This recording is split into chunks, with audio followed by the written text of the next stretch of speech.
श्री शिवाय नमस्तुभ्यम।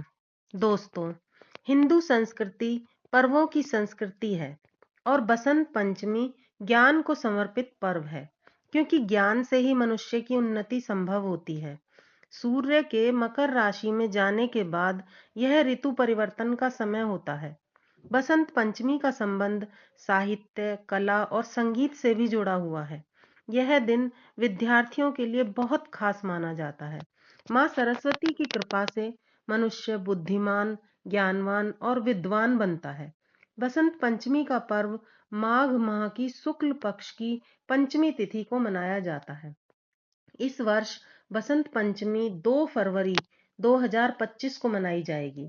पंचमी तिथि प्रारंभ होगी 2 फरवरी दिन रविवार सुबह 9:15 से और पंचमी तिथि समाप्त होगी 3 फरवरी दिन सोमवार सुबह 6:52 पर। और पूजा का शुभ मुहूर्त रहेगा 2 फरवरी को सुबह 7:09 से दोपहर 12:35 तक। तो दोस्तों, माँ सरस्वती को पीला रंग अति प्रिय है। पीला रंग उत्साह, उमंग, ज्ञान, बुद्धि और सकारात्मकता का रंग होता है। इसीलिए प्रकृति पीले पुष्पों से चारों ओर से माँ का स्वागत करती है।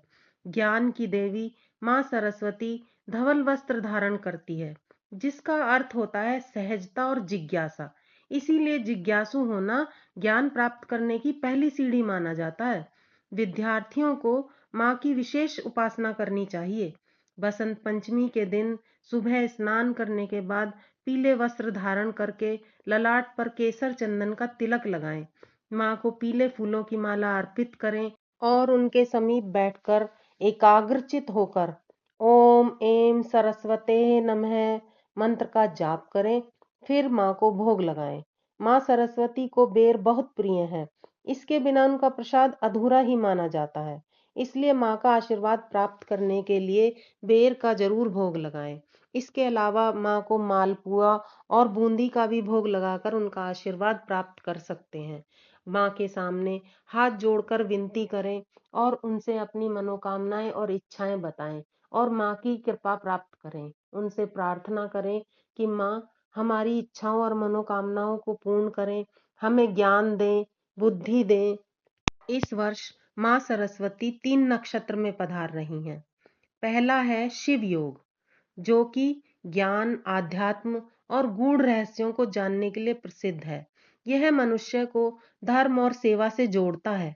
दूसरा योग है सिद्ध योग, जो सुख, समृद्धि और वैभव का कारक होता है, जिससे माँ लक्ष्मी की भी कृपा प्राप्त होती है और पूरे वर्ष धन की कोई कमी नहीं होती। इस योग में किए गए कार्य हमेशा सफल होते हैं और मान सम्मान में भी वृद्धि होती है। तीसरा योग है उत्तरा भाद्रपद योग। यह ज्ञान और आध्यात्मिकता का नक्षत्र है। यह आत्मनिर्भर होने में मदद करता है, लक्ष्य प्राप्ति के लिए कठोर श्रम कराता है। इसलिए यह शोध, शिक्षा, धार्मिक, आध्यात्मिक और सामाजिक क्षेत्र में कार्यरत मनुष्यों के लिए विशेष दिन है। वीडियो अच्छी लगी हो तो लाइक व सब्सक्राइब करना ना भूलें। ओम नमः शिवाय।